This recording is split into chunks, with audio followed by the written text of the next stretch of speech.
Olá pessoal, tudo bem? Estamos aqui novamente para mais uma edição do Vôler Talks. O episódio de hoje a gente vai falar um pouquinho sobre a importância do planejamento estratégico focado no pilar de lucro, caixa e pessoas, uma sequência lógica do nosso episódio junto com o Danilo e com o Lincoln.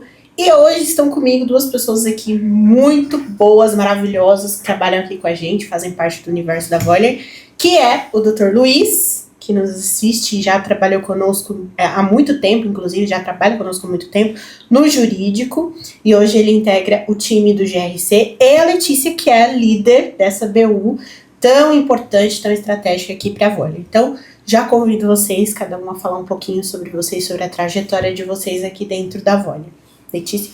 Bom, como a gente falou então, meu nome é Letícia, estou na Vôler já fazem 4 anos, entrei como consultora trabalhista, já atuei na área trabalhista já há 10 anos, então eu atuava dentro das empresas dando a consultoria, ajudando as empresas a organizarem o departamento, a seguirem a legislação, e hoje, né, desde janeiro desse ano, desde o começo de 2026, estou atuando dentro da governança junto com o Dr. Luiz. Sou contadora formada, me formei já faz 10 anos também, e tenho pós-graduação em legislação e compliance trabalhista.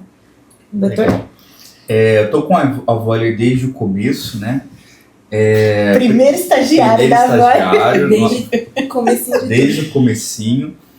Acompanhei a evolução. Fiquei um tempo fora da Vôler, na época da pandemia. Aí voltei agora na figura de parceiro. Fui sócio, né, do Lincoln, no escritório de advocacia também, do Lincoln, um dos sócios aqui. E sou advogado formado, pós-graduado pelo Mackenzie, etc.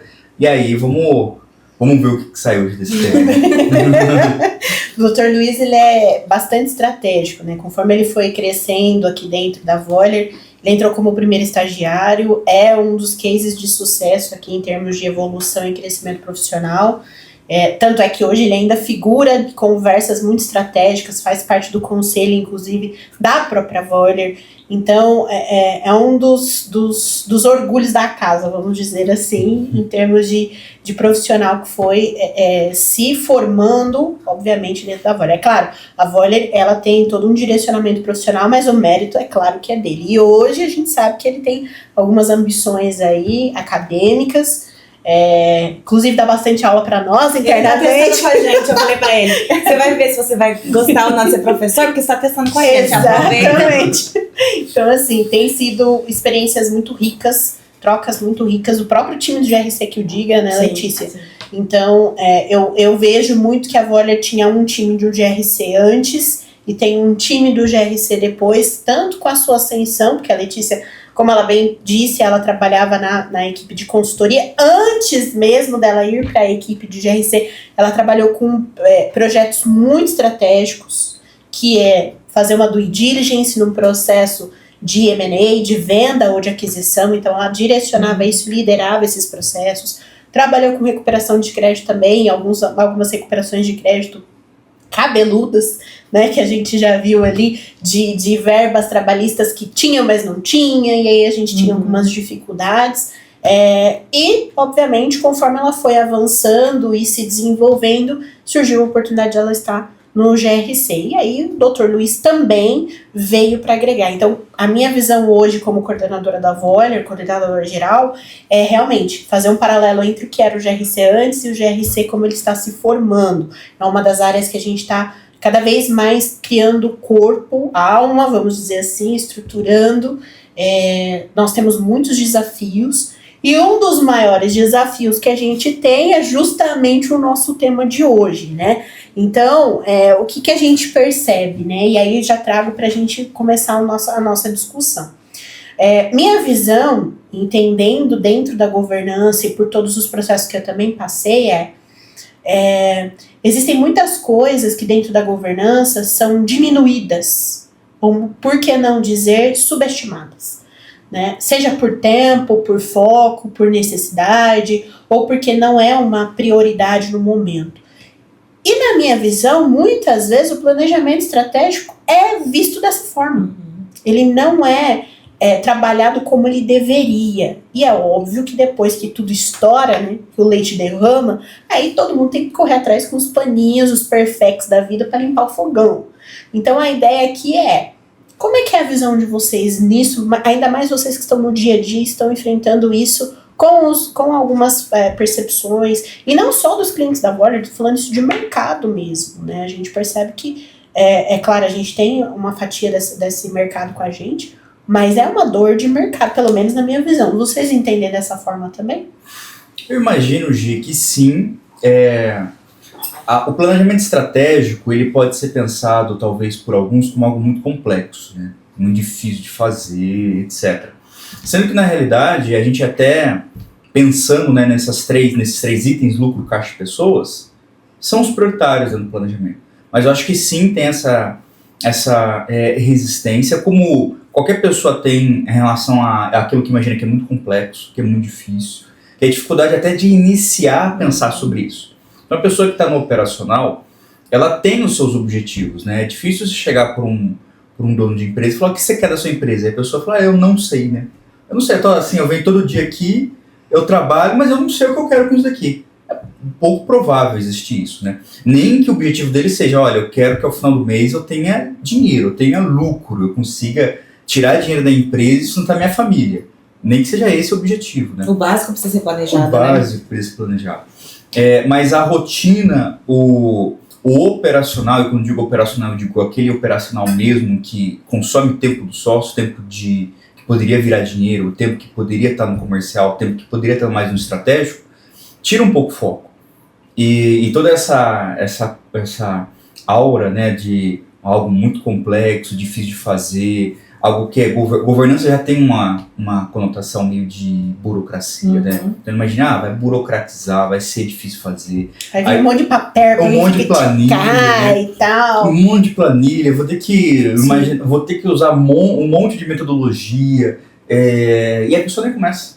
Né? Na verdade não é nada disso, né? Porque quanto menos item tiver no planejamento estratégico, melhor é, porque tem empresa que planeja, coloca lá 100 itens no planejamento estratégico e mais um monte de item no tático, e a hora que vê, passou o ano, tá na metade do ano e nada foi feito.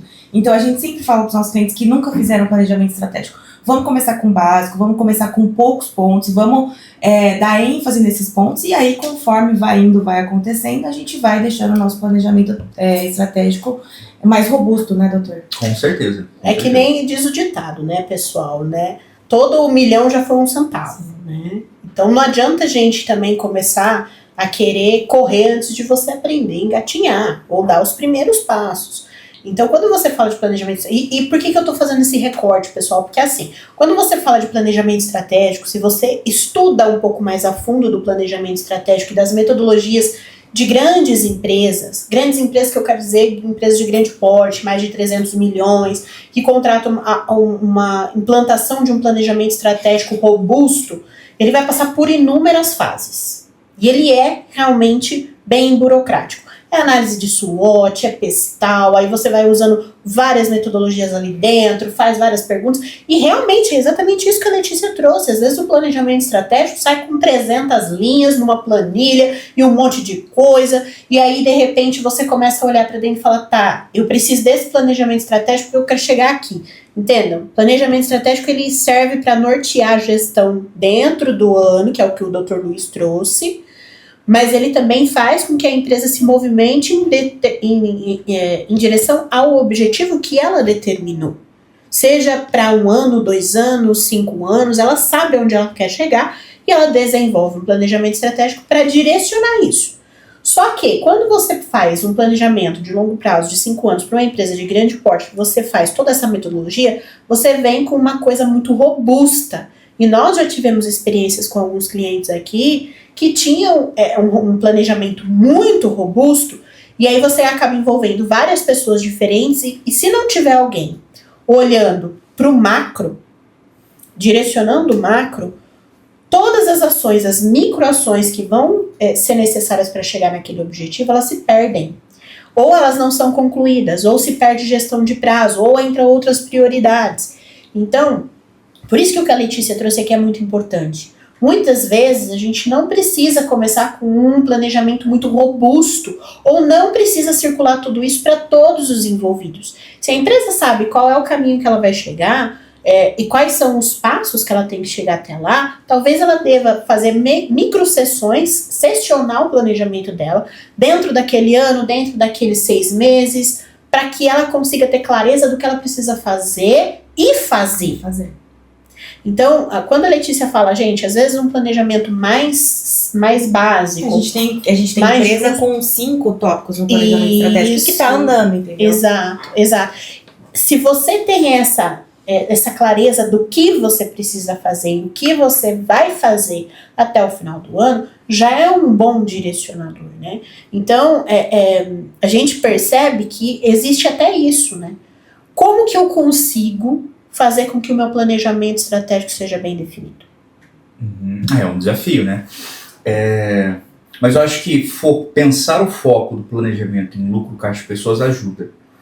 Porque você começa a entender que para a empresa, de forma geral, é importante ela ter margem, e uma margem adequada para o momento dela, né? Então não existe um padrão assim, né? A margem tem que ser tanto. Não, depende do momento que você está ali no seu planejamento. O que você imagina, né? Não descuidar do caixa e gerir bem pessoas. Disso a gente consegue o quê? Ir montando, né, o planejamento e já visualizando, olha, isso daqui talvez não faça sentido dentro de um planejamento, né? E aí um exemplo, a pessoa que quer repensar a fachada da empresa, quer pintar de outra cor, quer mudar as árvores da frente da empresa, ou quer plantar árvore, quer cortar árvore. Isso não faz sentido, está dentro do planejamento estratégico, né? A princípio, né, vai que tem alguma relevância aí, mas a gente começa a mudar e tirar, e às vezes esse planejamento gigante pode ser, primeiro momento fazendo, não tem muito um critério definido para entender o que é estratégico ou não, e acaba colocando tudo. Então, naquele monte de ideias, né, pega tudo e coloca. O problema vai acompanhar tudo isso?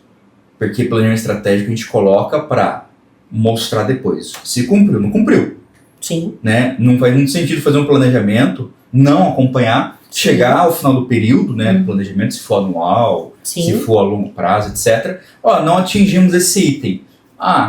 É isso. Não faz muito sentido um planejamento nesse aspecto, né? Só para ficar patente que não conseguimos atingir. Então, o que a gente coloca tem que sim ter consequências ou efeitos se atingiu ou não atingiu. Então não é muito bom colocar um monte de item, porque não vai dar para acompanhar, vai mudar foco e corre o risco da gente só estar mostrando ineficiência em alguns aspectos. Sim, mais do que isso, né? Não só não atingiu, né? Até no nosso próprio planejamento aqui da Voller, a gente tem a possibilidade de colocar não aplicável. Por quê? Porque o planejamento estratégico tem que ser vivo.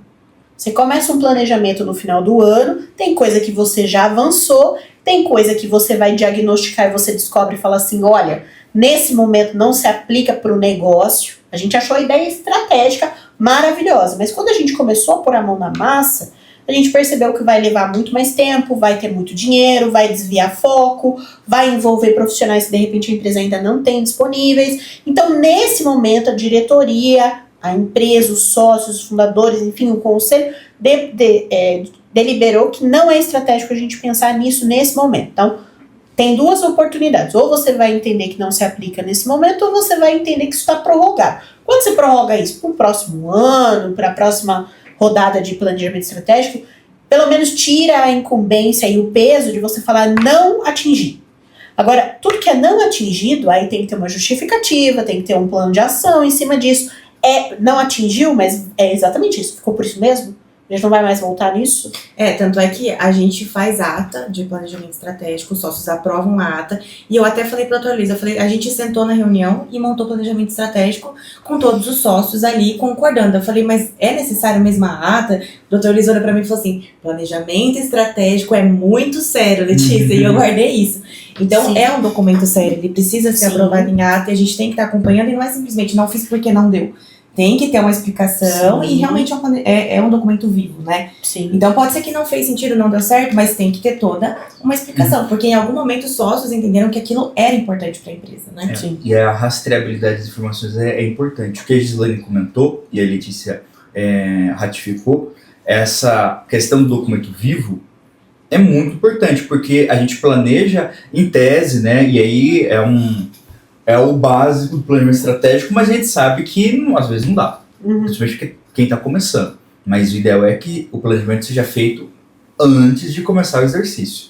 Então, nós estamos em 2026. O planejamento estratégico de 27 já tem que começar a ser pensado agora, segundo semestre, quando chegarmos no segundo semestre. E não em 2027, no curso do exercício. Quem não tem agora em 2026, dá tempo de fazer para o segundo semestre, etc. Mas o ideal é que seja feito antes, com calma, para você começar o seu exercício social, o ano civil, né, com tudo já planejado, o que você imagina. E as coisas mudam, né? Acontecem guerras, até uma pandemia já aconteceu, acontecem situações de mercado, até questões internas da empresa, acontecem, e aí tem que mudar. O importante é sempre manter a rastreabilidade de, olha, tivemos que mudar por essa justificativa, e deixar a ata, porque caso contrário, né, o que pode acontecer? Se não tem essa rastreabilidade, que é por meio de atas e o próprio documento, né? Você pode chegar no final do planejamento e falar, atingi tudo.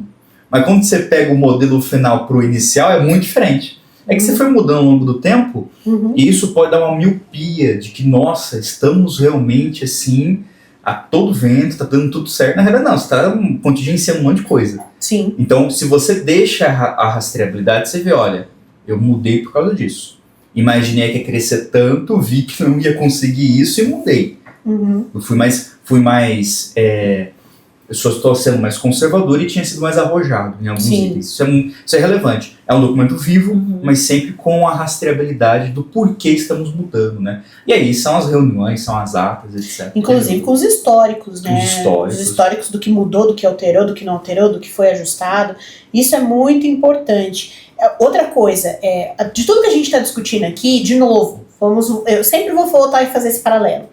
Às vezes a gente está conversando sobre isso e as pessoas pensam, não, mas eu preciso de uma ferramenta, eu preciso de uma, sei lá, uma inteligência artificial, eu preciso de BI incrível. Um BI maravilhoso. Não, gente. Não, Excel. Não, gente, não. A gente já falou isso na primeira conversa lá com o Lingo e com o Danilo. Às vezes, dá para você fazer isso no papel, dá para você fazer isso no sulfite, dá para você fazer isso no Word, dá para você fazer isso no Excel.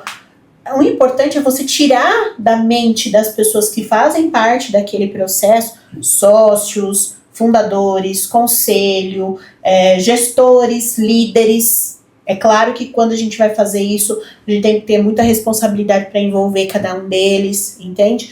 Quando você envolve essas pessoas nestas discussões, você tem que saber extrair o que precisa colocar ali, né? O que você vai fazer.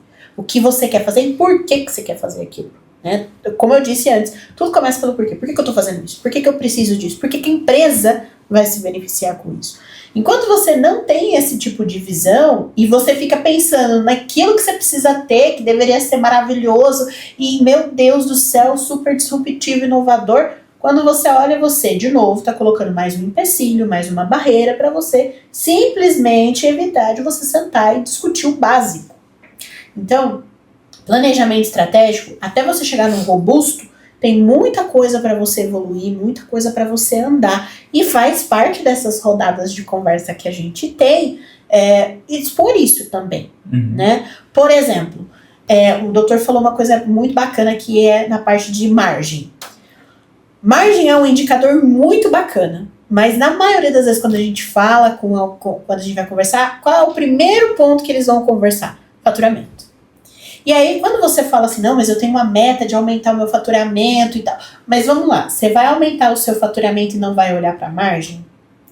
Você vai aumentar o seu faturamento e não vai olhar para o seu custo? Então, custo, margem, despesa, faturamento, tem que andar junto. É uma DRE, galera. A gente tem que pensar que o lucro, ele vem no final de uma DRE. Então, você tem que pensar, eu vou reduzir custo? Por que eu vou reduzir custo? Meu custo é muito alto? ou eu vou otimizar a minha estrutura para que eu possa, no final, ao reduzir o custo, aumentar a minha margem. Né? Vou reduzir despesa ou vou otimizar a minha estrutura para essa finalidade? Então não dá para você também só olhar para faturamento e esperar que esse faturamento se espelhe na sua margem. Porque se você só aumenta o faturamento sem analisar custo e margem, você vai aumentar na mesma proporcionalidade. A não ser que você esteja falando, não, eu vou fazer mais com menos, que é uma frase comum que a gente escuta. Mas como você vai fazer mais com menos? Não é simplesmente você chegar para uma estrutura que talvez também tenha as suas dificuldades e as suas limitações e só jogar uma carga maior. Isso vale para todas as equipes, para a equipe comercial, para a equipe de operacional, para a equipe de vendas, para todas as áreas. Então, quando você fala de indicadores e você traz isso para um planejamento estratégico, tem que ser feito de uma parte ou de um diagnóstico que olha a sua capacidade de atingir esses percentuais. E quais são as estratégias que vão ser criadas para que você atinja. Por isso que se chama planejamento estratégico. Não se chama decisão, simplesmente. Então, eu acho que são essas as reflexões. E na minha visão, muitas vezes, dentro do lucro, caixa, pessoas, talvez isso não fique tão tangível para as pessoas, a importância de tudo isso e como implementar isso em cada processo. Porque às vezes parece que, falando de lucro, caixa e pessoas, fica muito adstrito a algumas áreas. Exemplo. Eu vou olhar para lucro. Isso aí é contabilidade financeira. Vou olhar para caixa. É o financeiro que tem que cuidar disso. Vou olhar para a pessoa. É o RH. Aí dá a impressão que só essas áreas estão envolvidas, quando na verdade não. São todas as áreas da empresa. Então, diante disso, talvez uma parte nossa, de grande relevância nossa, é conscientizar, obviamente, como essas áreas estão integradas dentro desses indicadores. Eles entenderem que tudo que a gente está colocando é parte de um resultado do todo, envolvimento de todo mundo. E principalmente garantir que nenhuma dessas três áreas sejam, vamos dizer assim, subestimadas dentro ou até mesmo não observadas dentro do planejamento estratégico. E eu acredito que existem muitos planejamentos por aí, queria a contribuição de vocês nisso, que pode estar, sim, deixando alguma perna dessa para trás. Não, com certeza tem. Mas eu gostaria de reforçar um item que você comentou, que é muito importante, e já explicar o seguinte. Planejamento estratégico, quem que faz? É o sócio, é o gestor, são os funcionários, aí juntar tudo. É na convenção coletiva, né? É na simpática. Na festa de final de ano. Na festa de final de ano, quando todo mundo já está lá para Bagdá. Quem faz o planejamento estratégico, né? E quem que a gente envolve também nisso, quem né? A gente envolve? Traz os funcionários, os líderes não trazem, aí tá lá no planejamento estratégico, vender a empresa. Exato. Mostra lá o quanto que os sócios querem tirar, né? De lucro. Mas assim, acho que é o primeiro item, área. E é um aspecto de governança muito importante. E são questões que, para quem trabalha com governança ou para quem é advogado, é muito claro, mas para quem empreende, empresário, às vezes não muito, né? Que é o seguinte, o risco do negócio é de quem? É do dono. Então, se essa empresa vai dar muito lucro, se essa empresa vai falir, a responsabilidade é de quem? Do dono. Você é responsável de sua empresa ir para recuperação judicial, para falência, fechar, ou se ela vai fazer uma empresa que vai fazer uma oferta pública na Bolsa de Valores. Dois extremos estou colocando aqui, né? A responsabilidade é do dono. Então, quem é o maior interessado na empresa? O dono. É claro que hoje, a partir do desenvolvimento da governança, tem outros stakeholders, né?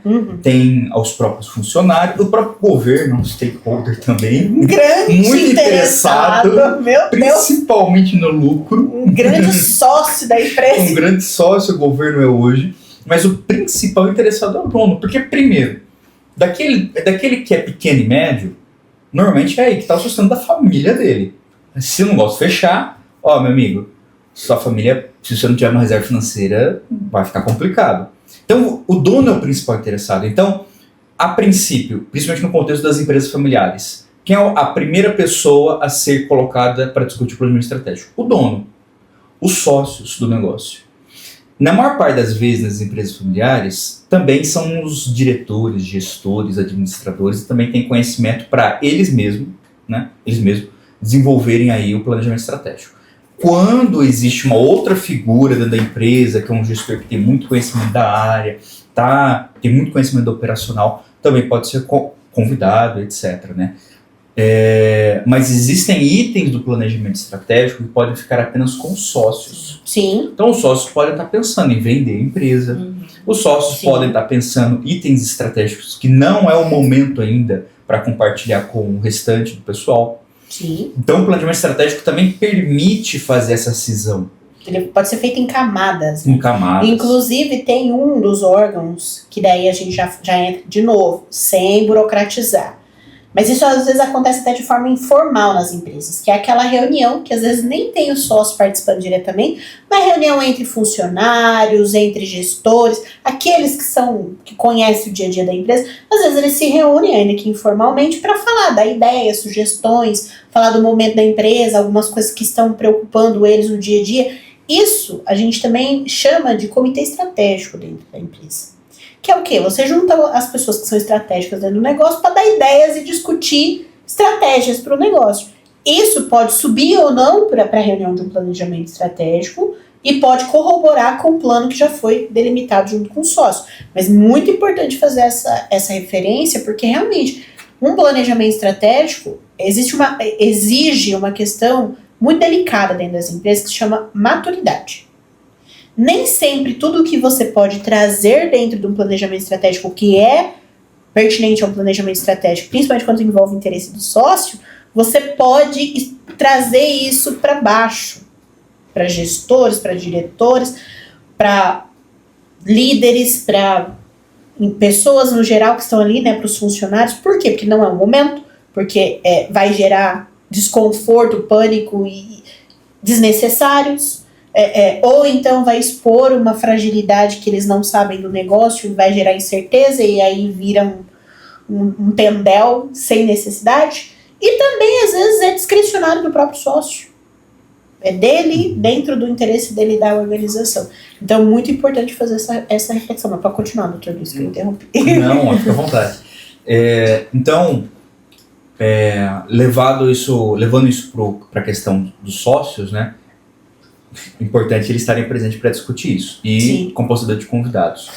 Agora, você tinha feito uma pergunta para mim que eu comecei a responder com isso, mas eu me perdi. Qual que era a pergunta? A pergunta que eu fiz foi, quais são, dentro dos 3 pilares que a gente está falando, eu fiz um paralelo falando que, às vezes, pode-se entender que a parte de pessoas está com RH, a parte de lucro está com contabilidade, o caixa está com financeiro, e essas pessoas têm que estar participando porque a gente está falando de lucro, caixa e pessoas. E na verdade não é isso, porque todo mundo tem que entender que faz parte do todo, isso é uma proporção de todo. Aí o doutor começou a falar sobre a participação do principal interessado, que é o sócio. Agora eu retomei. E aí, no final, eu fiz uma reflexão falando o seguinte, que existem empresas que podem estar deixando algum desses pilares para trás. E convidei vocês para fazer essas inferências nesse sentido. Ótimo.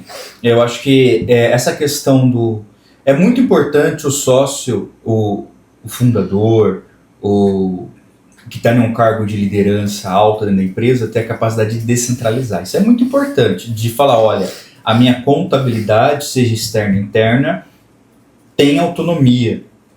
O meu financeiro também tem, né? Não sou eu lá fazendo o operacional mesmo. Sim. Isso é muito importante. É ele lá olhando o fluxo de caixa. Isso, montando o fluxo de caixa. E não é um convite nosso que o sócio vá nessas áreas e entre. Mas o convite é outro, seja interessado em tudo isso.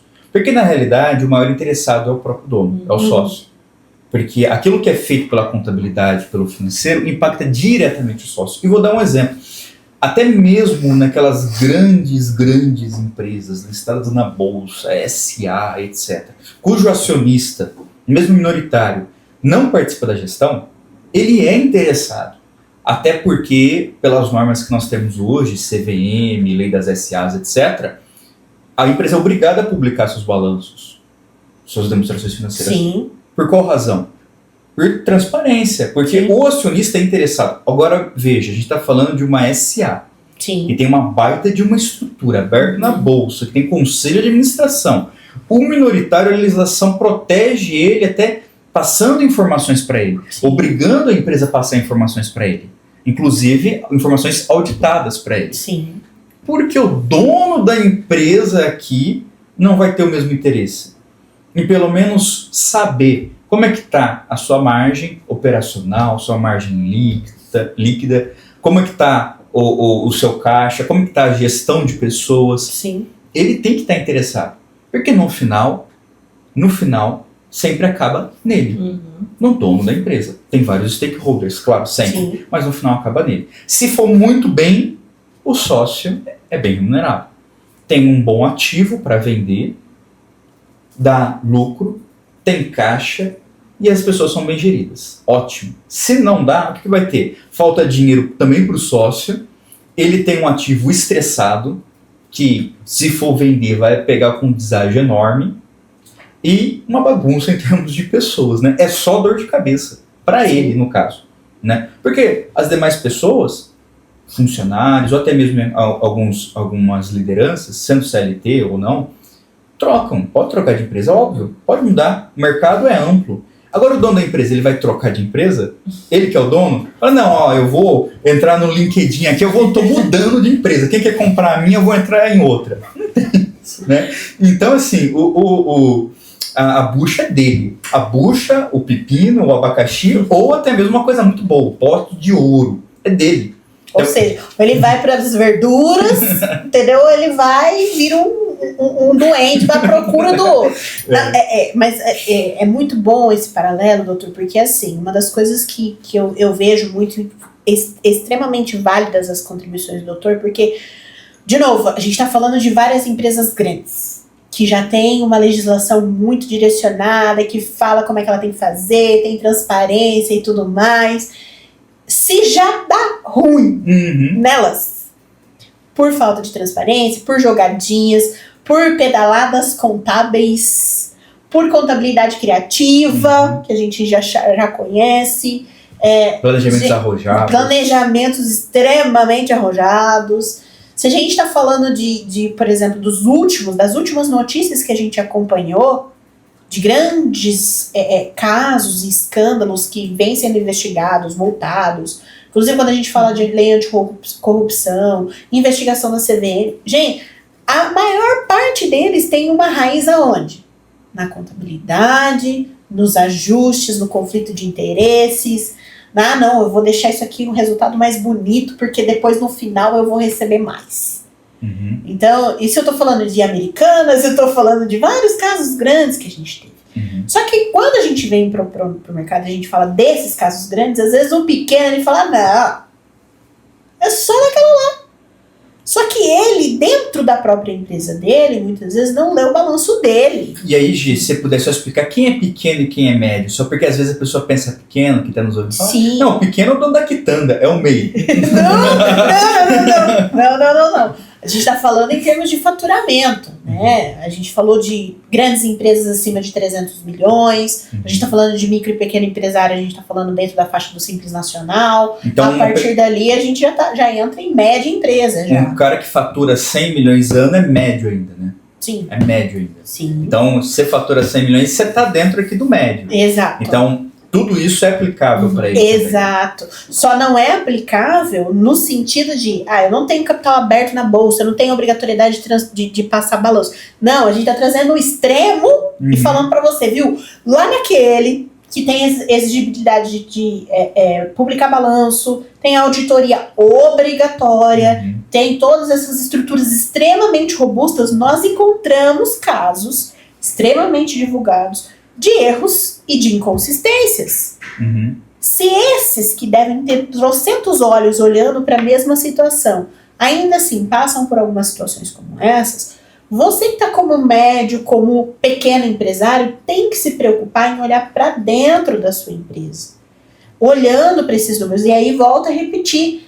Você não olhou o seu balanço, não tem proximidade com ele, não desenvolveu um planejamento estratégico entendendo para onde você vai a empresa, pode ser que você esteja vivendo, achando que você está vivendo, mas na verdade o seu negócio só está sobrevivendo. Está na sobrevida. Eu estou fazendo isso aqui, estou trabalhando isso aqui. Da onde vem o seu capital de giro? capital de terceiros. Porque a empresa não está gerando capital suficiente para gerar o negócio. Então, toda hora você está emprestando dinheiro do banco para colocar dentro do negócio para fazer o capital girar. Toda hora o sócio precisa aportar dinheiro dele porque o negócio não... Opa! Então, o que está acontecendo aqui dentro? Por isso a importância de você olhar lucro, caixa e pessoas. Porque para você falar de lucro, você tem que passar custo, despesa. Você tem que passar a operação da empresa. Você tem que entender o que está acontecendo no seu balanço. Você tem que entender do seu endividamento. Você tem que entender do seu patrimônio líquido. Você tem que fazer uma análise do negócio como um todo. Senão você não vai conseguir determinar para onde você vai. E faz, de novo, volta à reflexão que eu trouxe. Fazer essa análise olhando só a DRE contábil, sem aprofundar, sem entender as dificuldades operacionais, o que permeia cada área. O mercado tá difícil como? O que está impactando no mercado? O doutor trouxe uma coisa muito bacana hoje aqui, que foi a guerra. Teve muita empresa que sequer pensou nesse risco, não tinha planejamento nenhum para esse tipo de situação, estava com um fornecedor só de alguma matéria-prima muito relevante daquela área extremamente afetada, fechou o Estreito de Hormuz, acabou. Então, começou a faltar matéria-prima, aí corre, vamos procurar. Então, tudo que a gente fala dentro de um planejamento estratégico é justamente para permitir que as empresas tenham planos para solucionar diversas situações. Claro, é como se a gente estivesse falando assim, eu quero viajar no final do ano.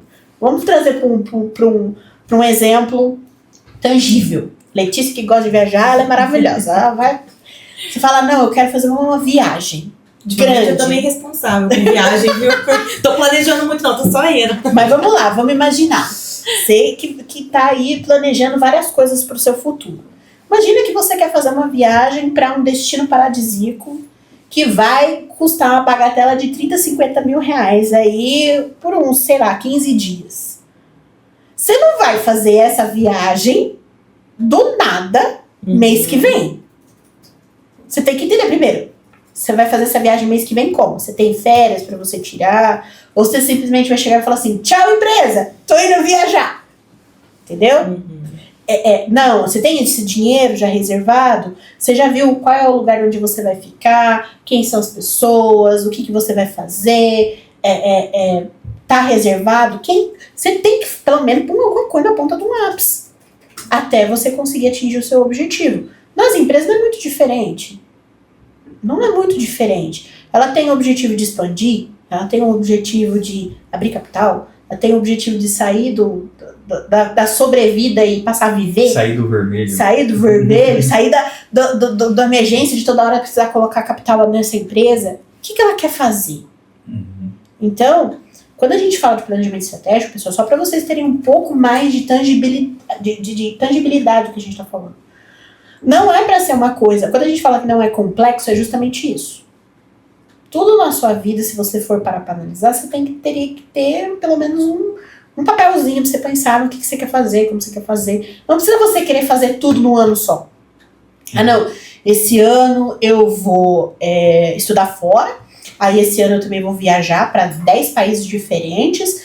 Depois desses 10 países diferentes que eu viajar, eu vou constituir 3 empresas diferentes e nós vamos lucrar mais de 10 milhões cada uma nesse ano só. E aí depois disso eu também vou me casar, e aí eu vou comprar mais 5 casas e vou construir mais 10. Não existe, a não ser que você seja um sultão e você tenha condições financeiras para você fazer isso, não dá para você fazer isso sem você fazer um planejamento. E ouso dizer que mesmo você sendo um sultão ou uma figura que tem um bilionário, mesmo nesse sentido, você também não vai conseguir fazer isso sem você ter um planejamento. E eu acho que você toca num ponto importante, que é a pessoa que começa a empreender, ela pode começar um empreendedorismo por razões várias, né? Sim. Quando a pessoa... E aí, eu acho que a gente já começa a distinguir um pouco o lucro-caixa, né, dentro do planejamento. E o momento de cada um, o foco de cada um, a importância de cada um. Aqui, vamos pensar naquele empresário, microempresário que está começando, está abrindo a lojinha agora. A lojinha. A família trabalha junto, tá todo mundo unido ali, todo mundo com esforços conjuntos. Sim. Qual que é a maior preocupação no momento? É caixa, é dinheiro. Porque assim, a empresa tem que vender porque do resultado daquela venda é que a família vai se sustentar. Então, aquele empresário não está muito preocupado com o lucro naquele momento, com uma DRE muito analítica, com indicadores, etc. Está preocupado com, eu quero ter dinheiro no final do mês para sustentar a minha família, eu quero dinheiro, eu quero caixa. Eu posso até ter lucro, se eu não tiver caixa, ruim, porque isso é um pouco importante, né? É possível você ter lucro e não ter caixa. Existem empresas lucrativas que quebram, porque vendeu, não recebeu ainda, já pagou, desencaixe, né? Cadê o dinheiro agora? Para pagar o sócio, funcionário, outros fornecedores, empréstimos. Então, a maior preocupação, acho que do começo é isso, mas isso também dá um viés, né? Sim. De gerir a empresa por saldo bancário, que é muito comum também. Eu vou gerir a minha empresa olhando o banco. Sim. Então, o que o sócio quer saber, né? Ele quer saber, tá dando tudo certo? Então, ele é aplicativo do banco, tem tanto, estou recebendo tanto por mês, que a minha remuneração tá ótimo. Ele tá vendo um item. Só que qual é o problema disso? Isso dá uma miopia, né? Porque, nos casos, não tem um projetado, é só o passado, é o saldo bancário de tudo que já foi feito. Sim. Isso funciona até por um momento do empresário que está começando, ele está focando esforços principalmente em venda, aí entra essa outra situação que é preocupação com faturamento, com venda, porque é emergência, é urgência, é necessidade, eu preciso vender para ter dinheiro. É um momento válido, né? Só que à medida que vai avançando, a preocupação é se há sustentabilidade naquilo que eu estou fazendo. Aquela geração de caixa que eu já vinha tendo, eu consigo manter isso? E entra o que você comentou. Posso, em alguma situação, até ter caixa, mas eu não tenho um gerenciamento, uma visão estratégica do lucro, e isso vai estourar em algum momento. Porque na realidade eu não estou conseguindo gerar muito caixa. O caixa que tem lá ou é de empréstimo bancário, ou de coisas que eu já emprestei no passado. Então eu olho lá, o saldo tá bom. Mas na realidade não tá bom. Porque do caixa operacional realmente que gerou dinheiro no negócio, muito pouco, ou nem gerou. Mas como eu estou vendo um saldo lá, eu posso acreditar que tá bom. E não está. Porque eu me descuidei de ver margem, eu descuidei de ver o lucro no final. E é isso. E você acha que, o doutor acha que a contabilidade consegue ajudar um empresário que está começando a entender e diferenciar tudo isso? Consegue. Como é que eles conseguem explorar esse lado da contabilidade? Porque a gente vê que hoje a contabilidade ela é usada muito para apurar imposto, apurar encargo, né? E não é usada muito para esses fins. Então a gente não vê pequenas e médias empresas fazendo reuniões com contabilidade trimestralmente para avaliar balanço, balancete. Então eu queria que o senhor explicasse para a gente como é que essas empresas que estão começando agora podem usar a contabilidade para esse fim. Porque muitas vezes o sócio ele não vai saber ler um balanço, entender um balancete. Então, explica para a gente como é que eles podem fazer isso. O melhor amigo de um empresário é um bom contador. Com toda certeza. Já diz o ditado, né? O contador é o médico da empresa. Eu trabalhei muito tempo em escritório contábil e eu era extremamente contra essa frase, porque eu sempre enxerguei a contabilidade dessa forma. Eu trabalhei em alguns escritórios e eu tinha essa visão, que é uma visão míope, de que o contador tá ali para apurar a obrigação acessória. Fazia a folha de pagamento, emitia a guia e... É isso. Então, assim, só que... E até a gente, olhando para quem tá na contabilidade, muitas vezes fala assim, não, mas olha, o DP faz todo o trabalho do DP. O fiscal é assim, 60% do que o contador faz é fiscal. Porque ele que apura imposto, ele que faz a guia dos impostos para pagar. O que é contabilidade? A contabilidade consolida tudo. Ela faz toda uma análise e deve fazer essa análise. E ser consultor, de fato, do negócio do cliente. Falar, olha, o seu negócio está caminhando para esse lado, está indo dessa forma, não está indo dessa forma.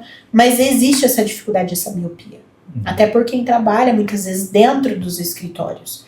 É difícil de você conseguir enxergar o todo. Você vai enxergar o todo quando você lê um balanço. E aí, às vezes, quem está muitas vezes trabalhando lá no fiscal, quem está trabalhando lá no DP, muitas vezes entende, para e fala assim, mas por que eu tenho que aprender isso? Não é relevante para a minha atividade.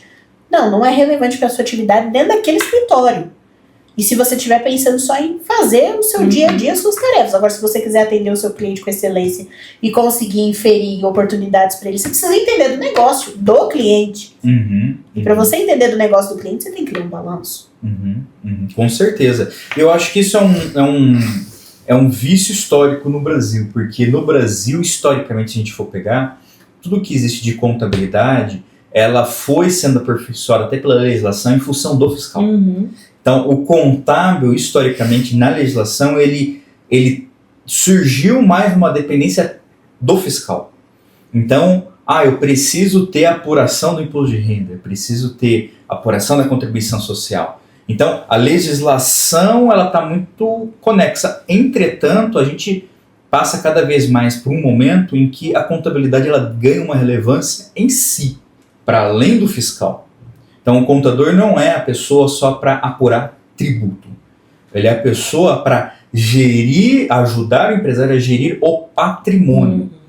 Passivo, ativo, patrimônio líquido. Então, ele ganha essa visão, né?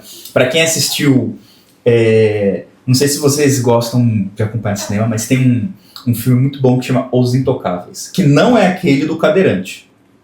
Tem um filme que chama Os Intocáveis, que é um filme bem antigo, que conta a história da lei seca nos Estados Unidos, com aquele mafioso que era o... que comercializava bebidas, me ajuda aí, vai falar o nome de mafioso aí. Nossa, tem o Don Corleone. Don Corleone não é. Eu comecei a pensar. Nossa, me fugiu o nome desse cara. O que inicia todo... Al Capone. Aí, esse daí. Que é com ele que surge, né, principalmente o termo de lavagem de dinheiro, né? Sim. Então, só para explicando o contexto, porque aí vai fazer sentido para vocês, né, mesmo nesse filme, a importância do contador nesse filme. Então, tá num contexto de que não podia vender bebida alcoólica nos Estados Unidos, Al Capone vendia bebida alcoólica. Basicamente é isso. E ele usava lavanderia para lavar dinheiro. Então aí meio que tem uma relação lavagem de dinheiro, né? Então o que ele comercializava de bebida, o dinheiro sujo, ele tinha um monte de lavanderia fictícia e afirmava que o dinheiro vinha de lá. Para prestar contas ao fisco. E no final o Al Capone foi condenado por uma questão fiscal, né? Sim. Mas tem uma figura central no filme que gera toda uma trama, porque os policiais da época eles estavam atrás de quem? Do guarda-livro. Quem é o guarda-livro? O contador. O contador. Sim. Então, em determinado momento do filme, a pessoa mais importante na trama era o contador, o guarda-livro. Porque era a pessoa que tinha todas as movimentações do Al Capone. Tinha toda a gestão do patrimônio dele. Sim. Olha a relevância desse sujeito, ao ponto de que o Al Capone tentou fugir com o contador, né? O contador é pego numa cena emblemática lá na escadaria do metrô ou trem, não lembro ao certo. O pessoal correndo atrás dele, etc. E outra, quem tem a ideia de um insight de, pelo menos o filme, né? De pegar o Al Capone no crime fiscal é um outro contador. Sim. Então é um filme muito bom para a pessoa aí que gosta de cinema, filme, etc. Assista. Você vai ver a importância da contabilidade. Lá é uma contabilidade de um mercado meio paralelo, mas da importância da contabilidade, né? Do Sim. contador que não é aquele cara que emite DARF. O cara que emite DARF. Não. É o cara que ajuda a gerir o patrimônio. O cara ou a mulher que ajuda a gerir o patrimônio, né? Essa relevância existe. A contabilidade hoje. E aí vamos desromantizar um pouco, né? Os contadores, em geral, conseguem ajudar? Em tese, sim. Mas a gente vive num momento, e até o Conselho Federal de Contabilidade tem ações nesse sentido, né? De valorizar o contador. Sim. Então, o escritório contábil hoje, o empresário pode pensar, não, mas se eu peço, não envia. Isso é um vício que exige de forma geral, né? Eu peço o balanço na data certa, demora para vir, fecha o trimestre, é só no terceiro trimestre que vem do primeiro trimestre. Não, existe, mas é uma questão de cultura também. O empresário saber da importância, ele deixar claro isso junto com o auxílio da governança, junto com a sua contabilidade, para todo mundo começar a andar junto.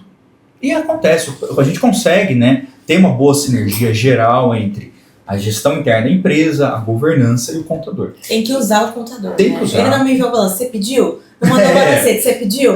Sim. Tem algumas coisas também que aí a gente já volta de novo pro cerne, que é o quê? Tudo isso que a gente está fazendo é abrindo esse parâmetro e esse parênteses gigante, é porque a gente está falando de lucro, caixa e pessoas. E quando você fala de fazer um planejamento estratégico, você tem que partir desses instrumentos. Ideal é que quando você vai discutir temas muito específicos relativos a isso, você tenha propriedade para isso. Leu o último balanço do último ano, apurou quais são os últimos indicadores. Então você precisa desses instrumentos para você poder ir para uma reunião de planejamento estratégico com base nesses números para projetar o próximo ano e você falar o que você quer fazer. Tá e para onde Exato. Tá. Sem saber onde tá, não vai para lugar nenhum. Não. E é aí aonde muitas vezes não acontecem essas reuniões com a contabilidade, envolvendo o contador de forma estratégica e, inclusive, trabalhando com ele para explicar para ele, em linhas gerais, reservadas as proporções daquilo que é discricionário dos sócios e dos fundadores, para onde a empresa está indo. Para ele também ter noção do que ele vai precisar organizar e como ele vai precisar organizar a casa. Por exemplo, tem empresas que vão fazer um planejamento tributário. Você vê se ela fica no lucro presumido, se ela vai para o lucro real. Aí ela está no escritório, que o escritório não atende empresas do lucro real. Pela complexidade de fazer as obrigações acessórias de uma empresa do lucro real. É estratégico ou não é? Você chamou o cara para falar assim, viu, eu tô ano que vem, eu fiz um planejamento, para mim faz mais sentido eu ir pro lucro real. É lógico que é estratégico, ele vai ter que olhar e falar assim, eu vou continuar com esse escritório, não vou, vai me atender, não vai. Se não for me atender, eu tenho que procurar um outro, ou eu vou internalizar minha contabilidade, que isso é outro tema. Às vezes as empresas optam por, não, eu vou trazer um contador para dentro de casa.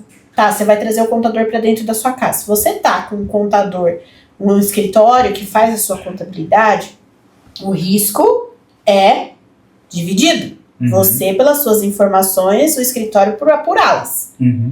Se você internaliza a sua contabilidade, o risco é só seu. E se você não tem alguém olhando, conferindo, confirmando, fazendo algumas inferências, olhando para ver se está tudo certo, me preocupa um pouco. Não precisaria nem ser uma auditoria, talvez uma análise, um diagnóstico, para poder te dar um norte de como está a sua operação. Tá? E aí, para fechar minha linha de raciocínio aqui, é o seguinte: quando a gente fala de trazer essas conversas para o contador, conversar com eles e tudo mais, e ter essa miopia que o doutor até trouxe, que existe ainda dentro do mercado, quando você senta para conversar com o contador fala, não, mas é porque o cliente não me manda o documento. Não, é porque ninguém me manda a informação do jeito que eu quero. E aí você vai conversar com a ponta de cá e fala, não, mas ele não me pediu. Não, mas eu não entendi que era para mandar desse jeito. Então, talvez, de novo, a gente volta numa questão de intermediação entre as partes, muitas vezes, que a gente na governança tem que fazer. Alinhar a comunicação, que às vezes a comunicação não tá das melhores. E, obviamente, explicar qual é a relevância dessas informações, do envio dessas documentações por parte do cliente para o contador e também trazer o contador a bordo das dificuldades que o cliente pode estar tendo para poder dar esses documentos para ele. E às vezes a solução é só trocar de contabilidade mesmo, tá? Às vezes não tem solução. A gente vê muito isso, né? E nesse item de trocar de contabilidade até existe um dos motivos é a mudança do regime tributário, né?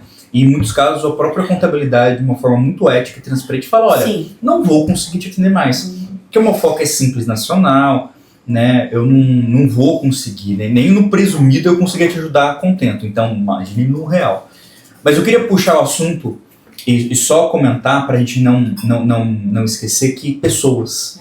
Sim. Porque na realidade entre dos três é o mais importante. E é o que existe desde o começo. Então, mesmo o cara que começou com a quitanda, ele, a filha dele e a esposa já tem gestão de pessoas. E tem BO com pessoas. E tem problema, nem que as pessoas sejam da família.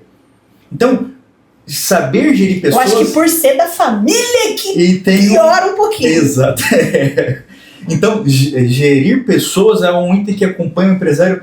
Sim. Não importa onde que ele esteja, a não ser que ele seja só ele. Assim, eu sou sociedade unipessoal, e não tem um funcionário, sou apenas eu. E mesmo assim ele tem que gerir bem ele mesmo, porque é uma pessoa. Tem que gerir ele mesmo. E se ele tiver alguns probleminhas com ele mesmo não se suporta. Os medos, angústias, receios. Ansiedades. É muito difícil de você não gerir pessoas, porque você sendo uma pessoa, você tem que ser capaz de se autogerenciar. Exatamente. Não tem como você fazer de forma diferente, até para você poder estar à frente de outras pessoas. Mas muito importante o doutor trazer para cá, porque, de novo, voltando no foco principal. Quando a gente olha para os 3, e dentro do planejamento estratégico, a gente negligencia um dos 3, a gente sabe que esse planejamento ele vai dar uma furada. E na visão de vocês, eu pelo menos vejo assim, existe possibilidade de estar negligenciando, subestimando, superestimando, ou só simplesmente não vou falar sobre isso. Até negando algumas situações. Qual dos 3 pilares é o mais negligenciado ou menos discutido nas reuniões, em detrimento dos demais? Porque problemas com pessoas a gente sabe. Tem empresas que têm uma postura mais eu quero resolver. Tem empresas que já estão no momento e falam assim, não vai mudar. Você fala com as pessoas falando, não vai mudar. Mas não vai mudar por quê? E eu não vou entrar nesse vespeiro. A gente vê várias posturas diferentes. O que vocês enxergam dos 3 pilares dentro de um planejamento estratégico que a gente está falando que poderia ser negligenciado? Então, eu tenho uma visão, mas eu gostaria de ouvir a Letícia antes. O que você acha, Letícia, dos 3? Qual é que fica mais descanteio? Acho que é pessoas. Pessoas? Eu acho que é pessoas. Eu concordo. Eu acho que é pessoas. Por que você acha que é pessoas? Eu acho que quando a gente senta para discutir planejamento estratégico, tá sempre voltado para lucro e caixa. E aí a gente esquece que lucro e caixa vem de pessoas. Então as pessoas elas têm que estar alinhadas na cultura da empresa para poder fazer o planejamento estratégico acontecer. As pessoas elas têm que ter capacidade para gerir lucro, para gerir caixa. Então seu time de compras está alinhado com o seu objetivo, seus outros times estão alinhados com os objetivos do planejamento estratégico. Então eu acho que a gente acaba esquecendo que tudo isso depende do time da empresa. E aí eu acho que é nisso que as pessoas acabam ficando um pouco para trás dentro desse pilar. Não, mas concordo. Acredito que pessoas sempre viram um tema de... O RH, de forma geral, ele não é convidado, né, para participar da visão de lucro e caixa. Até porque pode existir uma certa... Essa visão que a Letícia passou, que é muito verdadeira, de que lucro e caixa vem de pessoas. Mas algumas pessoas ainda podem falar, não, uma coisa é gerir bem pessoas, é uma coisa antagônica ou diferente de ter lucro e caixa.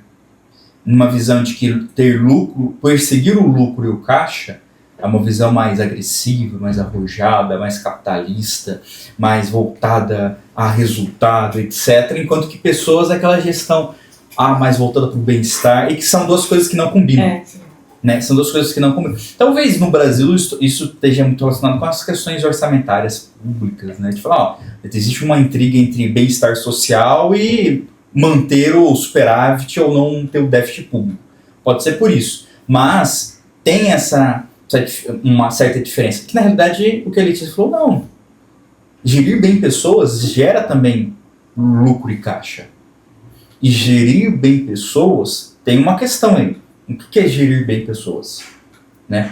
E começa aí, isso entra em outro universo, né? O que é gerir bem pessoas? Mas a boa gestão de pessoas com RH participativo, inclusive dentro do planejamento estratégico, alinha que a busca pelo lucro e o caixa vai ser realizado com base em pessoas. No que eu vejo também, né, doutor, só pegando o gancho que o doutor falou, talvez também exista e aí a gente, falando de país, talvez exista uma visão do capitalismo muito envolvido nisso.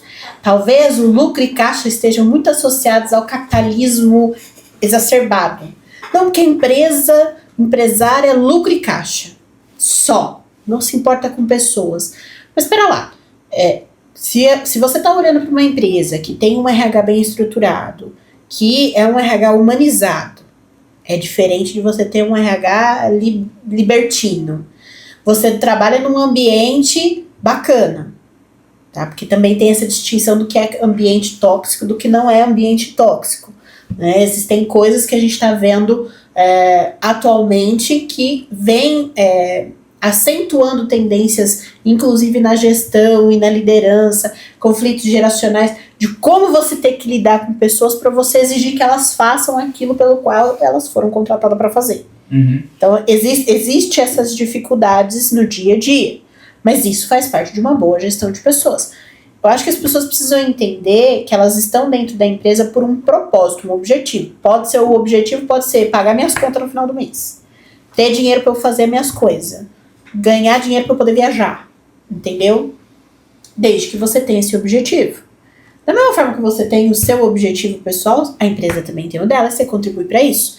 Quando você está dentro de uma empresa, você está contribuindo sim para o lucro caixa. Só que muitas vezes é exatamente o que o doutor falou. O RH não faz parte dessas discussões e muitas vezes, quando se passa isso para a gestão, para a liderança, ela não consegue traduzir isso muitas vezes para os colaboradores. Porque ela também não entendeu exatamente como isso se transforma dentro do universo das pessoas. E assim, gente, ninguém, sendo bem assim, transparente, pragmática, ninguém é contratado numa empresa para fazer número. Você foi contratado para você gerar um resultado. Esse resultado vai contribuir para o lucro e caixa. Então, as suas atividades, seja você trabalhando no operacional, seja você trabalhando no back-office, seja você trabalhando no financeiro, seja você sendo um líder, seja você sendo um motorista, seja você sendo, sei lá, um panfleteiro. Existe um propósito do porquê que você está fazendo aquilo e vai gerar algum tipo de contrapartida para a empresa. Então, talvez o que falha na minha percepção, doutor, é trazer essa linguagem de lucro e caixa, que muitas vezes é falado numa rodada de mesa de planejamento estratégico, reuniões estratégicas de resultado. Como que a gente traduz isso para as pessoas? Uhum. Eu estou lendo um livro muito legal sobre gestão de pessoas, se chama Esse Barco Também é Seu. Já ouvi falar. É muito tá bom. Na minha lista, inclusive. É muito bom. Conta a história de um... Ele não é um almirante, né? Ele é um oficial da Marinha, não vou me recordar a patente dele, que ele pegou uma fragata, um navio de guerra americano, que estava, assim, em termos de gestão de pessoas, sucateado, né? Sim. As pessoas não gostavam, rotatividade muito alta que existe em empresa também. Sim. Então, muita gente desistia, não queria, porque lá é voluntário, né? O serviço militar. E o que ele conseguiu, de forma geral? E aí o nome, né, Esse Barco Também é Seu. As pessoas sentirem que o barco é delas.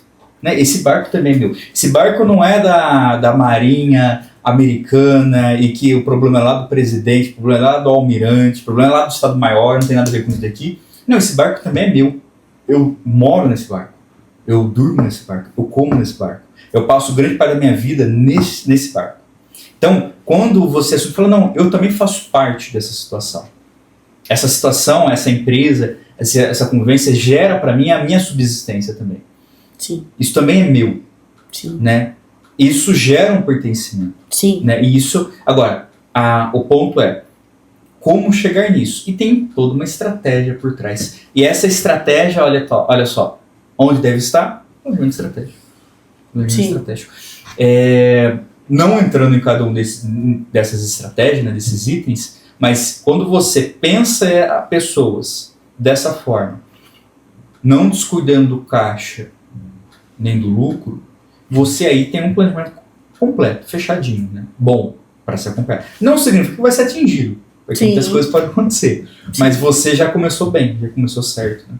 Quando esses 3 pilares entram em conflito, dentro do planejamento estratégico, aquelas perguntinhas maravilhosas, como que a gente decide? Mas é aí que tem a riqueza, porque a gente trabalha com governança, né? A governança, ela trabalha com interesses divergentes. Sim. Né? Então tem o interesse de um lado e o interesse do outro. Eu, como advogado, lido com isso naturalmente também. Interesses diferentes. Sim. Que não pode virar um litígio. Litígio é briga. A governança não busca litígio. A governança busca composição. Sim. Você quer uma coisa, você é RH. Você quer um tipo de gestão de pessoas. Você é comercial. Sim. Você quer um outro tipo de abordagem. Que, a princípio, não precisam bater. E aí que é a riqueza do planejamento estratégico, das reuniões de planejamento estratégico. Conseguir tirar de cada uma das partes aquilo que elas pensam em prol da empresa, porque no final, ambas estão defendendo a empresa.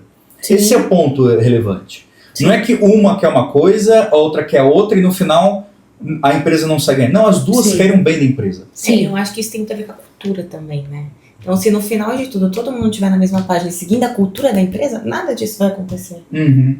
E as discussões, elas até podem existir, mas vira uma discussão construtiva, no seguinte sentido, de chegar a um denominador que faça sentido para a gestão de pessoas, tenha sentido para, no exemplo comercial, né, para lucro, e isso não descuida da empresa. É claro que em alguns casos, pode ser que alguém tenha uma posição irredutível. Não vamos romantizar, né? Ah, tudo é flores, as reuniões são todas maravilhosas. Não é. Letícia tá aqui, não vai me deixar mentir. A gente teve, inclusive, uma mentoria sobre gestão de conflitos e mediação de conflitos. Porque não é simples entrar nessas discussões, principalmente nessas onde frequentemente a gente vai fazer uma reunião de planejamento estratégico, chama o sócio, de repente vira outra coisa. Não é incomum isso acontecer. Fala a verdade, não é? Mas não é, pessoal, fica claro, não é briga. Existem brigas. Sim. Brigas que ocorrem, isso é outros 500, né? Isso se lida de outra forma. Sim. Aqui não é nem briga, é conflito mesmo. Porque Sim. se você defende sua posição, se você acredita no que você está falando, você vai defender. Sim. Você vê, em alguns casos até de forma mais enérgica, etc. Sim. E isso faz parte do processo, né? A questão é tirar algo de bom para a reunião não ser improdutiva. E eu acho que é aí que tem um dos principais gargalos de governança de forma geral, que é onde o pessoal que começa a tentar desenvolver governança, é a primeira coisa que eles notam a melhoria. As reuniões improdutivas. Fazer reunião de planejamento estratégico, falar um monte de coisa e no final, o que a gente decidiu? Ah, não sei. Não sei. Aquelas reuniões que poderiam ser um e-mail, aquelas coisas que não faz muito sentido. Ou aquela reunião que é importante. E a gente falou um monte de coisa importante. Mas não foi no foco da reunião. Mas não saiu nada. Não teve nenhuma decisão, não foi formalizado nada. Sim, falamos um monte de coisa, assim, um universo de coisas relevantes. Tudo relevante. Mas no final, o que saiu de prático? Nada. Qual foi a ação que foi determinada a respeito daquilo? E isso porque... e aí que entra o trabalho da governança. Conseguir tirar de cada uma dessas pessoas aquilo que contribui de uma forma prática, né? De uma forma prática. Então, o que a gente estava falando até aqui, né, Lê? A pergunta que eu quero fazer para você, né? A gente já está caminhando para o final já, mas a pergunta que eu quero fazer para você é, com base no que você tem visto, né, nas reuniões de planejamento estratégico que a gente tem feito, inclusive esse ano, qual é o principal erro que o pessoal tem cometido na hora de fazer o planejamento estratégico? Eu acho que é colocar coisas que não são estratégicas, que não tem a ver com o futuro da empresa. Por exemplo, onde vai ser a festa de final de ano? Por exemplo, tem que contratar um jardineiro. Então, a gente vem tentando ensinar os nossos clientes a colocar no planejamento estratégico coisas que realmente vão contribuir com o futuro da empresa. Então, às vezes, a gente recebe lá um planejamento estratégico de um cliente com 20 itens e nenhum deles pode ser importante, mas não estratégico para a empresa, voltado no lucro, caixa de pessoas. Então, eu acho que essa é a grande dificuldade que a gente tem enfrentado, né, doutor, com os nossos clientes, na questão do planejamento estratégico. E isso que você está trazendo faz muito sentido, porque realmente, às vezes, a empresa tem uma miopia de entender que o planejamento é para planejar, não estrategicamente, é para planejar tudo que tem que acontecer na empresa no ano. Então, eu vou criar um evento, eu preciso saber quando que é estratégico ou não, quando você fala de orçamento. Então, por exemplo, eu quero definir do meu orçamento anual quanto que eu vou reservar para eventos em gerais da empresa. Quanto que eu vou reservar para facilities. Isso tudo faz parte de orçamento, que tem tudo a ver com planejamento estratégico. Tanto é que uma coisa está interligada na outra. Você faz um orçamento para você saber quanto de dinheiro você vai ter ou espera ter, quanto você vai reservar para você poder gastar, e isso ao longo do ano, obviamente, dividindo entre custo e despesa. Mas é muito estratégico isso que você tem falado, porque realmente, às vezes não está tão claro para as empresas o que entra e o que não entra no planejamento estratégico, né? E aí, para a gente já caminhar para o nosso final, né, do nosso bate-papo, diante de tudo isso que a gente trouxe hoje e a gente discutiu, o que as pessoas que estão assistindo o nosso bate-papo aqui, a nossa conversa, precisariam fazer para começar um planejamento estratégico, assim que elas desligassem esse vídeo, qual é a lição de casa? O que elas deveriam pensar e como elas poderiam começar a pensar em desenvolver um planejamento estratégico? É claro que, nesse primeiro momento, talvez existam algumas dificuldades, algumas inferências que precisariam ser feitas, algumas dúvidas que elas precisariam tirar, mas tirando tudo isso, uma coisa mais prática, né? Tô saindo daqui. Qual que é a lição de casa que fica para quem tá realmente nos assistindo e que quer começar a fazer um planejamento estratégico? Conversar com a Letícia pra gente iniciar o... Excelente! Pra tomar um café. Mas o que eu passaria assim de, nossa, vou pensar fazer um planejamento. Começa do básico, né? Ver quanto você quer crescer no próximo ano. E lembrando, quanto que eu quero crescer? Por favor, receita líquida acima da inflação. Então, pega o que foi de inflação no último ano e faz assim, se a inflação deu 4, 5, imagina que você tem que crescer pro próximo ano no mínimo 4, 5, né? Então, já tem aí um começo. Em termos de lucro, né? Em termos de caixa, saiba quanto que a sua empresa tem necessidade interna de giro. Quanto que ela precisa por mês para funcionar? A partir disso, projeta. Não precisa ser nada complexo. Projeta o caixa que você tem com base em histórico e vai acompanhando. Em termos de gestão de pessoas, estou falando bem do básico mesmo, né? Entenda como é que está a hierarquia de pessoas dentro da empresa, aonde que tem gargalo, aonde que tem talento a ser desenvolvido, aonde tem pessoas a serem lapidadas ainda. E entender quais são aquelas pessoas que mais atrapalham do que ajudam. Saiba fazer isso. Você, no lucro, planejando quanto você tem que crescer, sabendo, tendo o seu orçamento, né? E o orçamento pode ser simples também. O que você tem de histórico, quanto que você tem de custo, despesa operacional, vê aonde você consegue negociar, pega com a sua contabilidade o que tem de demonstração financeira, pega dos últimos exercícios, né? Tá começando, não precisa ser algo perfeito. Verifica qual que é a margem atual, qual que é o lucro esperado, o que você precisa para a sua operação. O caixa, vê a questão da NIG, né, que é esse necessidade interna de giro, projeta isso para o próximo ano, mesmo que fique algumas coisas de fora, projeta o grosso mesmo, né, aquilo que você tem mais pesado de contas a pagar, a receber, vê se fecha de acordo com a sua necessidade, e das pessoas faz isso. Vê quais são os talentos, as pessoas-chave, aquilo que se você perder aquela pessoa, você pode ter um problema, tenta desenvolver um sucessor nessa pessoa, vê quem é mais detrator do que uma pessoa que constrói, e a partir disso você começa a falar de um planejamento estratégico. Eu acho que se você começar para essas questões básicas, você já começou bem. Claro que tem muita coisa para ser lapidada ainda, né, ser desenvolvida, mas você já começou bem. Feito é melhor do que perfeito, né? Exato. E principalmente, tá, pessoal, isso que o Dr. Luiz está trazendo realmente parte de um pressuposto de você vai começar um planejamento e você vai sair daqui e você vai começar a rascunhar alguma coisa. Mais valioso do que isso é você fazer um diagnóstico da sua empresa.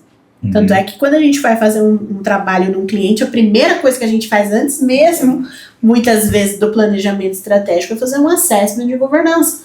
Por quê? Porque se você não sabe onde a sua empresa está ou tem uma visão de que talvez você não veja ela 100%, talvez você tenha uma visão parcial do negócio, faz muito mais sentido você realmente ter a visão 360 para daí você saber quais são os problemas que você vai precisar endereçar e aí sim você começar a trabalhar no planejamento estratégico. Planejamento estratégico, pessoal, é uma ferramenta fenomenal dentro do negócio. Te dá uma visão 360 do que para onde você vai. O diagnóstico te dá o hoje, como ela tá. O planejamento te dá a visão do futuro, para onde você quer ir. E entre uma coisa e outra está a gestão.